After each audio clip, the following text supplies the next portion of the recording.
Bonjour à tous et bienvenue sur la tribune de Coruscant pour cette nouvelle vidéo dans laquelle on va parler du 3e épisode de la série Andor, le dernier des 3 épisodes qui nous ont été montrés cette semaine. Et du coup, comme d'habitude, je suis en compagnie de Max Rebo Collection avec qui on va discuter de ce nouvel épisode. Et oui, je suis toujours là. Toujours. Et on n'a pas changé de vêtements parce qu'en fait, on a tourné les 3 d'un coup. Non, parce qu'on est sale. Ça fait 3 jours et on est toujours... Ça fait 3 jours et on s'habille pareil. Alors comme d'habitude, il y aura bien évidemment une première partie sans spoilers, ainsi qu'une partie avec spoilers. On va revenir tout d'abord sur notre avis global sur l'épisode sans spoil. Qu'est-ce que tu as pensé du coup de cette 3e partie du premier arc en fait d'Andor? C'est difficile de ne pas se répéter parce que je pense toujours un peu la même chose, que c'est un début de série prometteur. C'est un épisode qui est... plus riche en plus en action que les deux précédents. C'est le 3e acte en fait. C'est le 3e acte, c'est la conclusion de ce qui... Et là vraiment on lance la série, on a fini un peu l'exposition des persos, les enjeux sont lancés et ce que j'ai trouvé vraiment chouette, c'est toute la tension de l'épisode. Très bien travaillé, ça, le crescendo, les plans, visuellement c'est toujours aussi sympa. Et là je parle pas que des effets spéciaux qui sont de bonne qualité mais les décors, les images, je trouve que il y a vraiment de jolis plans. C'est agréable à regarder parce que ça passe bien, ça fait moins séquences. Il y a 2-3 très belles séquences, je trouve. Dans l'épisode, les effets spéciaux sont de qualité, les acteurs, alors en plus il y a des petits rebondissements par rapport à ce qu'on pouvait s'attendre des épisodes. T'es sur une série où tout peut arriver et c'est des persos auxquels il faut pas s'attacher parce que c'est aussi ça, tu vois, qui est intéressant d'avoir des persos que tu connais pas. Tu peux t'y attacher et brutalement on peut te les enlever. Et donc là, c'est comme ce qu'on disait en fait sur le premier épisode, dans le sens où à part Cassian, c'est ça. Tous les persos peuvent mourir, il peuvent leur arriver plein de trucs. À part lui qui a une armure en scénario là pour l'instant, mais ouais. Et là, il est peut-être un frère jumeau, hein. Non, mais comme le grand inquisiteur, tu veux dire? C'est ça, oui. Là c'est intéressant d'avoir effectivement des persos dont tu connais pas. On connaît rien, tu connais pas le destin. Tu connais rien, c'est pas des VIP que tu recroiseras dans Star Wars et que dont tu connais déjà bien l'histoire. Donc tu te dis, les scénaristes pour le coup, ils peuvent se faire plaisir et nous surprendre. C'est ça. Et ça c'est cool. Je suis assez d'accord. De toute façon, on est dans la même veine que les 2 premiers. On a vraiment affaire, comme on le disait juste avant, vraiment à un acte 3 d'un épisode d'introduction, un gros épisode quand même d'une heure et demie au final. Mais on a un gros épisode d'introduction qui vient de se conclure avec cet épisode 3. Et en tant qu'acte 3, donc vraiment là où il y a les gros trucs quand même, on va dire, qui se passent, on a une très très bonne scène d'action. Je sais pas si on peut aller jusqu'à dire ça, mais parce que c'est très particulier, c'est pas non plus comme une scène d'action un peu classique. Je trouve que c'est une montée en puissance très très un slow burn en fait, tu vois, très très cool. C'est très très bien géré, l'ambiance c'est vraiment très tendu. Tout l'affrontement en fait qu'on a dans cet épisode-là est vraiment super. Et c'est tellement bien géré. J'aime beaucoup aussi, tu sais, le temps qui est pris, ne serait-ce que pour faire des discussions. Aussi, et ça c'est un truc qui est présent dans les autres épisodes et qui, tu vois, par exemple dans des séries comme Mandalorian ou Obi-Wan Kenobi, il n'y a pas de temps à perdre sur les discussions. T'as trois répliques, puis après on passe à une autre scène. Là c'est vraiment la scène entre une série avec pour héros Din Djarin, on peut pas dire qu'il mise beaucoup sur les dialogues, hein. Mais même Obi-Wan, hein. Oui, c'est vrai que même Obi-Wan, ça va vite, hein, c'est pas mais là, les échanges, il y a des échanges entre 2 persos, notamment, qui sont l'un des temps forts de l'épisode, et qui sont vraiment, vraiment à la fois tendus et intéressants dans ce qu'ils racontent. de chacun des persos et même pour ce qu'ils dessinent pour la suite effectivement de la série. C'est ça. C'est vraiment intéressant de suivre tout ça en tout cas. Puis en plus, c'est vraiment des discussions. En plus, est-ce que tu peux vraiment lui faire confiance? Chacun se méfie. Enfin bref, c'est super intéressant et c'est prenant quoi comme truc. Alors que tu vois, un dialogue entre deux personnages où en soi il se passe rien d'autre que ça, bon bah ça peut être barbant si c'est mal fait. Mais là, pour le coup, t'es dedans. Enfin, je sais pas, c'est vraiment tellement bien fait, on va dire, que bah t'es impliqué dans le truc. Et franchement, le rythme globalement lent de la série est quand même très appréciable et te permet justement de travailler ce genre de choses, les ambiances. Très travaillé d'ailleurs par le côté sonore aussi. On en reparlera un petit peu plus tard, mais vraiment, t'as toute une partie de l'épisode où la grosse tension en fait de l'épisode est vraiment dans l'atmosphère, mais vraiment sonore de tout ce qui se passe. Et c'était, enfin, je sais pas, c'est ouais, c'est très bien fait. D'ailleurs, je suis très content de la façon dont ça se résout, parce que des fois, tu vois, les impériaux, ils passent un petit peu pour des cons. Et là, pour le coup, ça fait pas un peu genre, oh, les méchants sont un peu teubés, et du coup, on arrive à les berner, machin, tu vois. Ça fait vraiment un truc plausible, ça fait pas trop facile, trop téléphoné. Voilà, ce qui se passe dans l'épisode, c'est censé, et en plus, on a affaire même, ils sont meilleurs que les Stormtroopers, d'ailleurs, je trouve. On devrait avoir ces mecs-là partout, en fait, plutôt que les Stormtroopers. Ouais. Ils savent tirer, eux. Ils savent viser, ouais. On dira rien de plus pour l'instant, mais en tout cas, il tire très bien. Un truc que j'ai bien aimé d'ailleurs, avant de passer à la partie avec spoilers, c'est vraiment tout le parallèle qui est fait sur la fin. Je pense que tu vois entre les deux trames. Sincèrement, dans la construction de l'épisode, de la mise en scène et tout ça, bah, c'est particulièrement réussi. Et pour le coup, la façon dont les flashbacks et le temps présent va être lié se répond bien. Et pour le coup, ça fait pas... Sincèrement, dans Book of Boba Fett, c'était assez superficiel et c'était maladroit. Il y avait même des transitions assez lourdes. Et quand on revenait là-dessus, des fois, c'était pas... Ouais. Tu t'es ramolli. Non, je suis devenu meilleur. Ouais, c'est ça. Bah, très bien. Que là, pour le coup, au niveau des thématiques portées par l'épisode et portées, je pense, par la série sur l'évolution d'un personnage, ça se répond vraiment bien et c'est appréciable. Enfin, moi je trouve il y a je réinsiste là-dessus. Il y a un vrai scénario et les persos sont bien travaillés, la mise en scène. Et ouais, c'est chouette, ça donne envie de... tu vois, pour résumer, c'est ce que je disais au premier, un peu déconcertant pour le fan de Star Wars, mais surtout prometteur. Et là, encore une fois... est-ce que ça donne envie de voir la suite? Ouais, parce que tu t'ennuies pas durant l'épisode, c'est intriguant, c'est bien fait et ouais, moi je veux voir la suite. Moi je dis meilleure série Star Wars. Ah ouais. C'est faisable. On verra en fin de saison, mais en tout cas c'est faisable. Du coup, je pense qu'on pourra pas forcément en dire plus dans une partie sans spoil, donc allons-y. Hein. Partie avec spoilers à partir de maintenant, c'est donc pour ceux qui ont déjà vu l'épisode ou ceux qui en ont pas grand chose à faire d'être spoilés. Alors encore une fois, deux timelines, les flashbacks et le temps présent. Dans le flashback en fait on va continuer le fait que Cassian rentre dans le vaisseau. C'est ça. Alors, truc un peu bizarre, on a vu dans l'épisode précédent que c'était des mecs des séparatistes.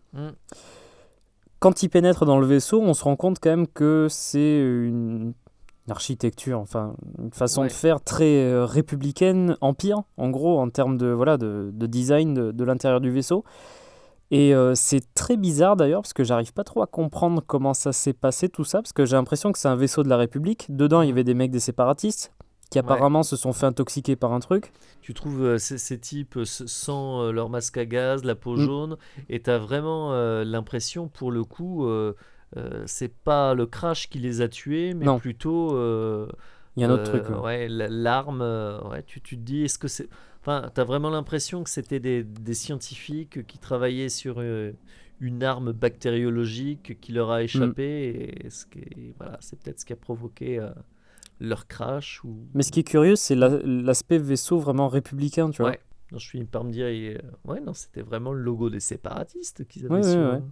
Et surtout, après, j'avance un peu dans les flashbacks, mais pour rester sur cette histoire de république séparatiste, quand t'as Marva qui débarque, et qui dit on va emmener Kassa, le jeune Cassian, parce que de toute façon, la République arrive, ils vont buter tout le monde parce qu'ils ont tué un officier de la République. Alors, soit elle connaît rien au conflit de la guerre des clones, elle confond les deux, soit j'ai rien compris. Enfin, je sais pas, il y a un truc très, très chelou par rapport à cette scène-là, cet enchaînement. Surtout que je comprends pas pourquoi ils se sont embêtés à ce point-là, à faire un intérieur un peu République. Pourquoi dire que le mec qu'ils ont tué dehors, là, c'était un mec de la République ? Enfin, je sais pas, c'est très bizarre à voir comment ça va être géré. Je sais pas si on y reviendra sur ces événements-là, peut-être. Mais j'ai l'impression, pas clair pour l'instant. parce que, enfin... c'est pas résolu, quoi. Le mystère de Kenari demeure, hein, parce que ces gosses qui semblent seuls au monde, la mine qu'on aperçoit dans l'épisode d'avant, ce vaisseau avec l'agent bactériologique qui a l'air d'avoir tué tout le monde, est-ce que c'était un truc militaire, un projet spécial, enfin... Tiens, je pensais à un truc, au niveau de la timeline, dans Rebels... C'est dans Rebels qu'on t'explique que tous les Géonosiens ont été tués. C'est un peu après ça. C'est un peu après. C'est un peu après la trame présent. D'accord. Parce que là, la trame passée, c'est 20 ans avant Yavin. Donc c'est un an avant l'épisode 3. D'accord. Ah ouais, on est à ce moment-là. Ouais, j'avais plus... Séparatiste, République. Hein. Enfin, on est en plein dans la guerre des clones, de toute façon. On est en plein dans la guerre des clones, ouais. C'est pour ça, de toute façon, dans les trailers, tu vois des clones. Ouais, des clones phase 2 Ouais. Ça m'étonnerait pas en tout cas que la scène avec les clones que tu as dans le trailer, ce soit la pendaison du père dans un flashback. Mais du coup, assez intriguant tout ce qui se passe sur Kenari. Et on découvre enfin qu'est-ce qui s'est passé, puisque Marva et son compagnon, je pense, ça a l'air d'être ça en tout cas, qui est nommé dans les sous-titres, c'est Clem Andor aussi, qui arrivent dans ce vaisseau, qui sont là, on a l'impression qu'ils sont là pour récupérer des trucs, ils profitent du fait qu'il y ait une épave en tout cas. C'est ça.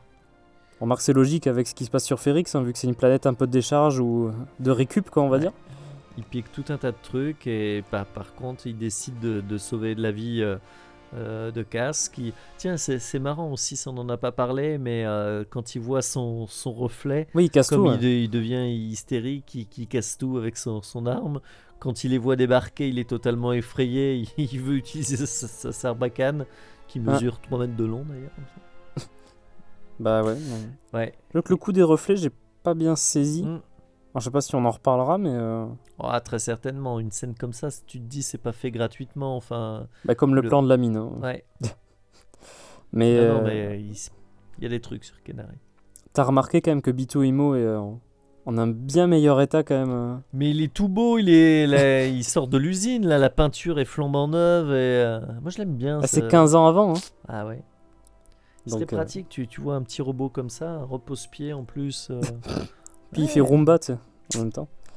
Mais très cool de voir justement Marva plus jeune, qui récupère Cassian.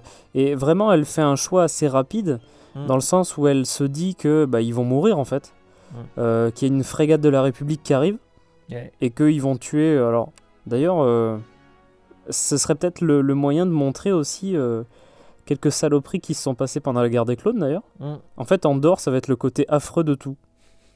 Tu vois, Rogue One te montrait le côté un petit peu bizarre de la rébellion. Et Andor va te montrer le côté pourri de la République, des séparatistes, de l'Empire, de tout le monde en fait. Tout va bien, tout le monde est pourri. C'est génial, Andor, j'adore. Andor, j'adore. Parce que l'agent bactériologique, c'est bizarre quand même aussi. Hein. Mais tu vois, c'est ça qui est intéressant dans la façon est construit le scénario. Donc... t'as ces mystères passés et pour l'instant t'avances, sur cette première saison t'as 12 épisodes, t'as le temps de prendre ton temps et de distiller du mystère, de poser bien les choses, ce que malheureusement des fois a pas forcément le temps de faire un film. Et c'était pas le parti pris après pris sur des séries comme Book of Boba Fett ou Mandalorian, où grosso modo tu vas assez vite parce que finalement t'as un petit fil rouge qui s'étend sur quelques épisodes et encore avec des fillers. Ouais, avec pas mal de fillers. Et là, là pour le coup t'as une vraie histoire travaillée sur 12 épisodes et donc le mystère de Canary en fera, je pense, une grande partie de cette première partie. Mais c'est bien, c'est intriguant. Et en tout cas, bon bah voilà, là tu découvres comment il a été adopté. Surtout qu'en plus, l'histoire de la sœur est pas résolue. Donc je pense que ça, on y reviendra au bout d'un moment. Ouais, parce qu'il sait qu'elle a survécu, donc... En tout cas, il la cherche. Ouais, il la cherche. Il la cherche pas pour rien, il sait certainement qu'elle est encore vivante, en effet. À voir comment ça va évoluer, peut-être qu'il va revenir sur Canary, enfin on sait pas comment ça va se passer tout ça, mais j'ai surtout envie d'en apprendre pas mal sur les gamins justement. Comment ça se fait qu'ils étaient là, tu vois. C'est assez intriguant parce qu'avoir vraiment une bande de gosses, alors certains plus âgés que les autres quand même, mais il n'y avait aucun adulte là-dedans. T'avais l'impression que c'était juste les enfants rescapés du truc. Enfin, je sais pas. Très, très intriguant en tout cas. Surtout qu'en plus, c'est pas avec ce qu'ils racontent qu'on va comprendre ce qui s'est passé. Il n'y a aucun sous-titre, hein, donc démerdez-vous. Mais bon. Mais ouais, ces flashbacks sont vraiment assez intéressants et intrigants, comme tu disais. Puis le fait qu'on explore à nouveau la guerre des clones aussi, même si là pour l'instant c'est assez cryptique quand même. Sur ce que ça nous montre, c'est quand même assez cool de revenir sur ce genre de période-là. Surtout qu'on sait que Cassian, il a connu la guerre des clones. Et toujours aucun Storm, Et aucun non. clone. Et non. Et en parallèle de cette trame des flashbacks sur la jeunesse de Cassian, on nous poursuit le récit justement sur Ferrix. Les gardes arrivent. Beau plan, attends. Ouais. Moi, je suis impressionné visuellement. Bon, c'est une succession de plans très rapides, mais sur Ferrix, où tu vois les ouvriers travailler, les vaisseaux découper, découper des épaves, récupérer des pièces et tout ça. Ouais. Là, j'ai vraiment eu moi l'impression d'être dans Jedi Fallen Order Ah oui, non, au clairement. début du... Sur Braca. Ouais, sur Braca, c'est un plan très rapide, mais qui te met en perspective tout ce qui se passe sur cette planète et tout ça. Donc là, pour le coup, l'alliance de décors naturels et d'extension numérique et tout ça. Tu la sens quand même, ouais. le côté... Ouais, tu sens bien le côté décor, enfin, c'est vachement bien travaillé. C'est réussi, tous les plans avec les vaisseaux sont assez chouettes, avec tous les garages, les casques que tu peux C'est un peu le avoir, bordel quand même. Hein. Ouais. Mais ça fait un vrai bordel. Ça fait réaliste. En tout cas, c'est la corpo qui débarque et là, ça va chier. C'est la confrontation qui va commencer. Ils se disposent en plus en plusieurs équipes, ils font un plan assez stratégique et tout, avec une équipe au nord, au sud, machin, enfin bref. Ils se répartissent tout, ils débarquent dans des petits vaisseaux qu'on avait vu d'ailleurs dans le set Lego. Qui ressemblaient à des petites canonnières de la République. Ouais, c'est un peu l'idée, ça ressemble un peu avec les petites ailes sur les côtés, d'ailleurs qui se replient, t'as vu, quand un peu comme les navettes lambda et ce genre de choses.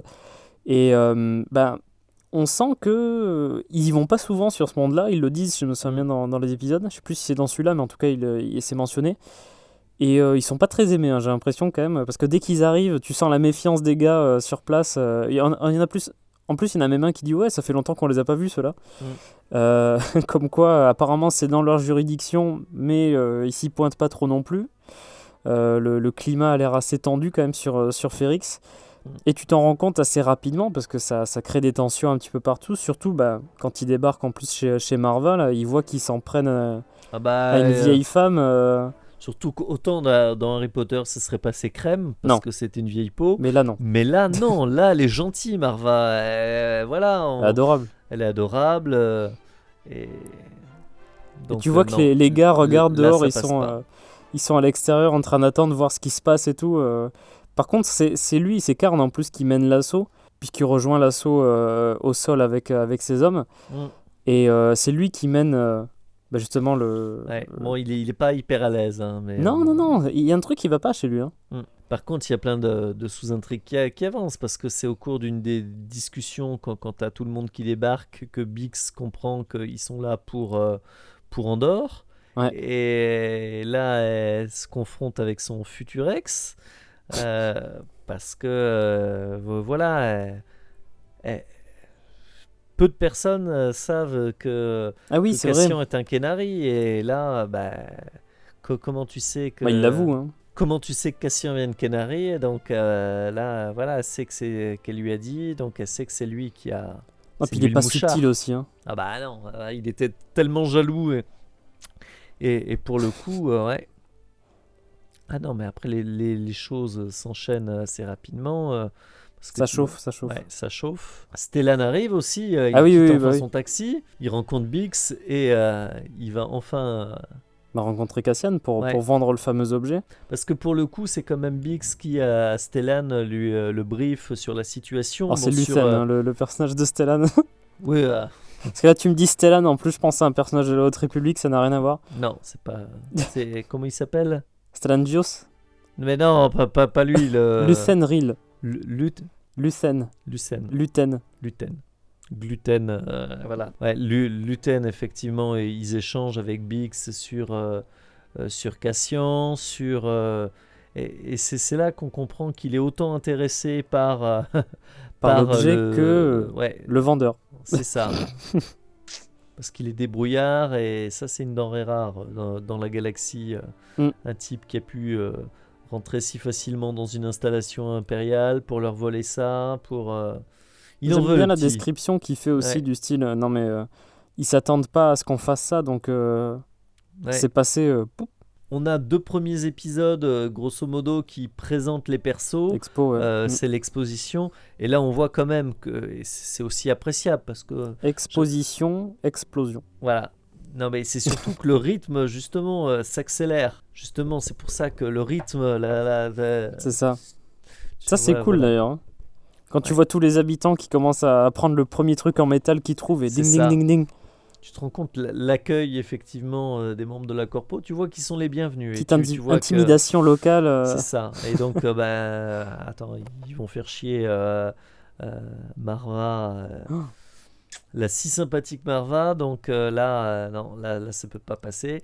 Ah punaise, il y a aussi cette scène terrible avec Bimo là. Ah oui, quand Cassian essaye de contacter avec Bitoimo. Aïe Ouais. aïe aïe. Ouais. Parce qu'il chope une espèce de comlink pour pouvoir contacter Bitoimo, je crois. Ouais. Mais sauf que Bitoimo, il commence à écouter la voix de Cassian. Enfin, la voix de Cassian arrive. Sauf qu'il y a du monde à la maison. Bah, c'est ça. Et ouais. il localise justement où se trouve Cassian. Et l'arrivée aussi des gardes provoque une scène assez importante aussi, d'ailleurs. Quand il chope Bix, qu'il la menotte. Ouais. Et qu'il y a l'autre qui arrive, Tim, qui débarque. Et le gars lui dit non, bouge plus. Puis t'en as un qui, par réflexe, le descend d'un seul coup. Alors moi j'ai été surpris, je fais ah bon. Ah bah oui, typiquement, lui, ça pouvait être le perso secondaire, jaloux, un peu l'antipathique. Bon, pour le coup, moi qui avais parlé d'un triangle amoureux dans la review précédente, bah non, là il est vite résolu, effectivement. Tu savais qu'il allait être vite résolu de toute façon. Ouais, mais non, mais pas aussi vite. Pour le coup, la façon dont il dézingue le perso. Ah ouais. Bah, et là, sincèrement, les choses s'accélèrent à une vitesse. Parce que donc eux traquent Cassian. Cassian va retrouver Luten.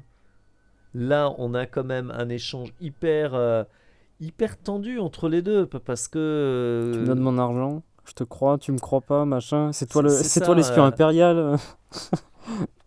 Ah ouais, parce qu'effectivement. Il n'y a pas de confiance là. À temps troublé, effectivement, mesure pas à qui tu désespérée. parles. Et les gens sont méfiants les uns avec les autres. Bon, c'est aussi. Enfin, quand tu vois Luten, ce qui est appréciable, c'est le type. Tu te dis, il a quand même un peu d'expérience dans le milieu et il a un plan Il est doué, d'avance ouais. parce que bon, il rencontre Cassian, mais effectivement très rapidement, c'est plus le bonhomme que la balise intraçable qui l'intéresse. Parce que c'est vrai qu'au final il abandonne le truc. Hein. Il Ouais, part juste c'est avec ça. Andorre. Et alors, par contre, la scène donc est vachement tendue entre les deux et t'enchaînes sur une séquence d'action. Alors parce qu'ils sont, alors c'est une usine abandonnée ou enfin je sais pas C'est dans bizarre lequel comme truc. sont exposés, mais c'est quoi ces bobines énormes là au plafond. Des espèces de cuves en métal ou des trucs comme Ouais. ça. Enfin je sais pas, c'est très étrange qui sont pendus à des chaînes. Ah punaise. Ça donne des trucs et tu vois qu'en fait il file aussi au niveau du son, Ouais. le côté du métal. Mm. Avec les sons des habitants par exemple qui alertent les autres. tous les trucs de métal qui tombent, etc. T'as toujours une ambiance en fait très, très métallique et très, très brutale aussi sur toute la fin. Et plus ça va, plus c'est fort aussi quand tu te rends compte. Surtout, ce qui est extraordinaire dans la montée en tension de toute cette scène, et c'est ça qui est hyper intéressant et haletant, c'est que t'as les mots qui un peu ouvrent la séquence de Marva qui les dit, mais enfin, c'est quoi ce son et tout ça, et qu'elle leur prédit que c'est lorsque ça va s'arrêter que ça va péter. Et tiens, voilà. Et Ça c'est monte, vrai ça que monte, ça plus monte. ça monte, et quand tu vois tous les habitants, les rideaux qui se baissent, euh, on te parle effectivement de la promesse de la série, ça va être les débuts de la rébellion, et aussi comment une étincelle va provoquer un soulèvement contre l'Empire. Et déjà, c'est ce que tu ressens dans cet épisode, et avec après, le face-à-face entre Cassian et Luthen qui se termine par l'irruption des hommes du Prémort. Ouais. Et donc là c'est parti, des explosions à tout va, Et surtout que c'est Luthen en plus qui force la confrontation. Ah bah oui. Parce qu'avec les explosifs qu'il avait placés, il les empêche de se préparer. Pour le coup, les autres avaient quand même de la stratégie, parce qu'au lieu de bourrer dans le tas, en fait, ils les encerclent et il les empêche en théorie de sortir et tout ça. Alors heureusement qu'il y a visiblement une sortie par les cuves qui là n'était peut-être pas connue ou peut-être pas accessible, et lui avait aussi truffé d'explosifs en fait. Toujours un plan B, on a l'impression, et donc j'aime bien aussi tout le côté ensuite qu'on a par exemple avec Cassian et Luthen qui après avoir quitté cette espèce d'usine là, finissent par tomber sur Karn qui s'était caché. En plus, Luthen dit mais vas-y, tue-le. Mais ils sont. Luthen, il a l'air particulier quand même. Hein. Ah bah lui aussi, il a l'air déterminé à faire ce qu'il faudra pour gagner. Hein. C'est ça. Et Cassian décide de lui laisser la vie sauve. Moi, je me dis qu'il y a quand même une humiliation du côté de Karn qui va pas laisser passer, tu vois. Clairement. Petite vengeance. Sincèrement, moi je le vois bien s'engager dans l'Empire. Ouais, carrément. Enfin, ça pourrait être marrant, tu vois, d'avoir un parallèle entre lui et Cassian. L'un qui montera les échelons en rejoignant l'Empire, et donc son origin story à lui, et la même chose du côté de Cassian, lui, pour la rébellion.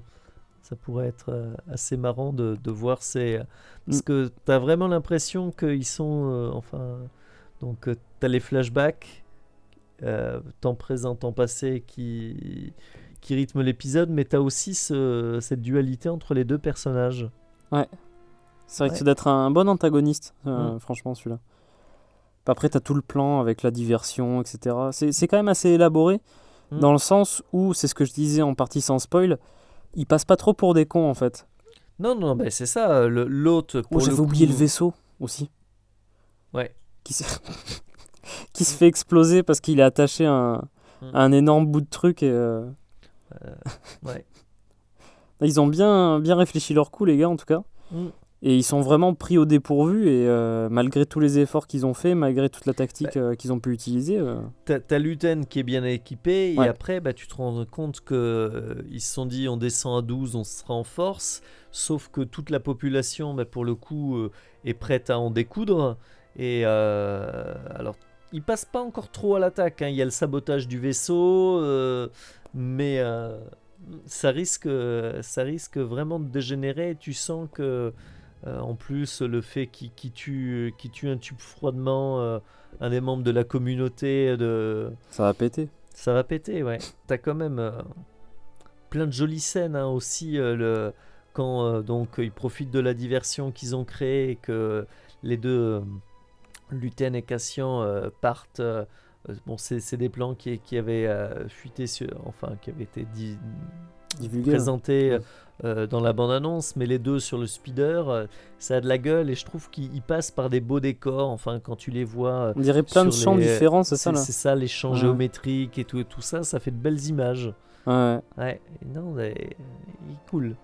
J'ai bien aimé aussi, tu vois, par exemple, la réaction qu'a Karn par rapport à tout ce qui se passe, parce qu'il a l'air tellement, mais je sais pas, il est ailleurs en fait sur toute la fin. Genre il s'est fait humilier, ils ont été vaincus par Cassian et Luthen, et lui il est là complètement abasourdi. Bah oui, par il se fait choper par le col par l'autre. Surtout aussi, ce qui est marrant, c'est que finalement... Peut-être sa première expérience de terrain d'ailleurs. Hein. C'est sa première expérience de terrain, tu le voyais dans son discours aux troupes, mais finalement il était motivé pour peut-être rendre justice aux 2 qui avaient été tués, et là il se prend quand même dans la gueule qu'il y a une grande partie de son escouade qui y passe, il y a des explosions, il y a... vraiment ça se passe pas comme il l'avait prévu. Ça a monté d'un cran tout ça. Finalement en plus aussi ce qui lui pète à la gueule c'est son échec, et de se dire que il l'a fait contre son supérieur hiérarchique en se disant je pense que... C'est vrai que j'avais oublié le supérieur en plus. Bah, tu te dis, il a peut-être une autre opinion de lui en disant il veut pas bouger, mais moi je vais réussir, moi je vais le choper, et c'est pour ça qu'il fout la pression à tout le monde. Et là, il échoue, il a plusieurs morts sur la conscience, plein de dégâts. Donc pour le coup, on lui dit de pas faire de vagues, et résultat, il revient avec un échec cuisant. Là, face à son supérieur, je sais pas comment il va réagir, mais il va peut-être pointer au chômage, hein, le gars. Hein. Peut-être pour ça qu'il va s'engager dans l'Empire aussi. Hein. C'est ça. Moi, je vois bien en tout cas un destin comme ça pour lui. Ah oui, non, mais il a une tête à rejoindre l'Empire. Et... Simplement, ce qu'on a sur la fin, c'est vraiment juste Cassian et Luthen qui rejoignent le vaisseau de Luthen, et en parallèle, le départ du jeune Cassian avec Marva et Clémandor. De Kenari. De Kenari, ouais. Ils partent de Kenari à bord de leur vaisseau, et on a un parallèle comme si c'était encore un nouveau départ pour Cassian, et on a vraiment ce parallèle-là, et ça fait 2 fois qu'il est arraché un petit peu par la force des choses de son endroit de vie, quoi, on va dire. Sauf que à la différence, là, cette planète, subi, quand même, il voulait vraiment la quitter, et il a quand même trouvé quelqu'un visiblement qui va partager en fait ses opinions, parce que ce qui séduit Luthen dans le discours de Cassian, c'est que clairement il a quelqu'un qui pense la même chose que lui des impériaux, sur leur mépris vis-à-vis de tout le reste, le fait que ça soit... voilà, qui se croit invulnérable, qui méprise les petites gens, qu'ils soient tellement imbus d'eux-mêmes que, grosso modo, c'est pour ça qu'on va pouvoir les vaincre et même les combattre, les combattre et surtout les vaincre à cause de ce mépris et de l'arrogance, de leur arrogance, comme disait l'empereur. Votre foi en vous va vous perdre. Hein. Ce que Luke lui balançait, c'est visiblement l'arrogance des impériaux qui finira par les perdre. Et on se rappelle que c'était un temps important de la bande-annonce qui avait été divulguée, où on voyait ça avec en parallèle des images des impériaux à des buffets. Ils sont tellement fiers d'eux. Ouais. Mais pour le coup, c'est des scènes qui sont à chaque fois fortes. Les échanges, les scènes d'action, c'est... visuellement, le poids des mots, c'est vachement impactant et encore une fois prometteur. Hein. Moi, ça me donne envie de voir la suite, et ça peut envoyer du lourd. Et en plus, ils ont eu l'intelligence de justement, c'est les 3 premiers épisodes, ils n'ont pas montré grand chose, et je pense que quand beaucoup de trucs qu'on n'a pas vu encore. Hein. Mon Mothma, le Sénat, Coruscant.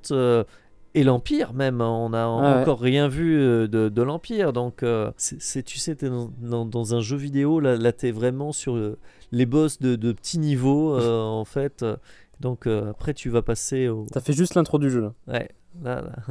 T'as eu le titre, tiens, voilà. C'est ça. Là tu passes vraiment dans les choses sérieuses. T'as appris à te servir effectivement des fonctionnalités, tu vois, t'as appris les différents coups, et maintenant tu vas pouvoir les donner. Non mais c'est vrai que t'as vraiment ce sentiment d'introduction terminé. Maintenant on va commencer le vif du sujet. L'aventure commence. Ouais. C'est ça. Et j'ai vraiment hâte justement de voir la suite, poursuivre l'histoire de Cassian, en savoir plus sur ce qui s'était passé avant aussi, découvrir différentes choses, parce qu'on te mentionne vite fait, par exemple, Luthen est au courant du sort qui est arrivé au père de Cassian, par exemple, qui apparemment s'est fait pendre, on n'en sait pas plus.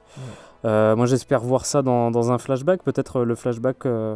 Ouais, qu'on aperçoit vite fait dans la bande-annonce. C'est ça, avec clones, avec les soldats clones, peut-être que c'est une scène comme ça, en tout cas, qu'on aura. À voir ce que ça va donner, mais en tout cas, on sait qu'il y aura d'autres flashbacks via la bande-annonce. Franchement, il y a beaucoup de choses à faire avec tout ce qu'il y a à présenter dans la série, comme tu dis, le Sénat, Mon Mothma, voir aussi tout l'aspect assez ambivalent du personnage de Luthen, j'ai l'impression. Puisque dans les bandes annonces, tu vois, on voit que c'est un personnage qui a l'air assez opulent quand même, en fait. Hein. Il a du pouvoir, ou en tout cas, il est assez riche. On le voit, par exemple, en tenue assez élégante, surcoruscante, etc. Il a l'air de connaître Mon Mothma. Donc voilà comment tout va se faire. Là, ça a l'air très intéressant, en tout cas, et très très hâte de voir la suite. Le seul truc que je crains un petit peu, c'est la division des épisodes. Maintenant qu'on en aura un par semaine, alors on sait que ça fonctionne comme ça maintenant, on va s'attendre à une fin abrupte qui va nous laisser sur notre fin, justement. Mais bon, c'est peut-être le petit écueil qu'on aura la semaine suivante, mais en tout cas, ça donne très très envie de voir la suite, quoi. C'est vrai que ça peut être vachement clivant et qu'il y en a qui peuvent être hyper déçus de ne pas retrouver aussi le Star Wars qu'ils ont l'habitude et qu'ils aiment. Hein. Je pense que ça peut bien diviser, parce que clairement, il n'y a pas l'Empire, il n'y a pas de Jedi, il y a peu de chances qu'il y en ait, mais il n'y a pas non plus de chasseurs de primes ou tout ce qui fait l'identité visuelle, l'identité vraiment de Star Wars. Là, on est sur un polar SF, un thriller, et donc là, ils ont fait vraiment ce choix, moi que je trouve payant, de nous emmener dans des sentiers peu fréquentés de l'univers jusqu'à présent, et moi je trouve ça cool. Ça peut pas forcément conquérir tout le monde, quoi. Peut-être que ça plaira pas à tous les spectateurs, quoi. Que ça puisse diviser. Donc voilà, je pense que c'est à peu près tout ce qu'on pouvait dire sur ce 3e épisode d'Andor. J'espère que cette vidéo de review vous a plu. Si c'est le cas, n'hésitez pas à laisser un like, n'hésitez pas à décrire votre avis dans les commentaires, n'hésitez pas également à vous abonner à The Max Rebo Collection ainsi qu'à la Tribune de Coruscant si vous ne voulez pas rater nos prochaines vidéos, y compris les reviews d'Andor. Et on se verra d'ici quelques jours après la sortie de l'épisode 4 pour la poursuite des reviews. Merci encore une fois d'avoir regardé cette vidéo, à très bientôt et que la force soit avec vous. Salut à toutes et tous.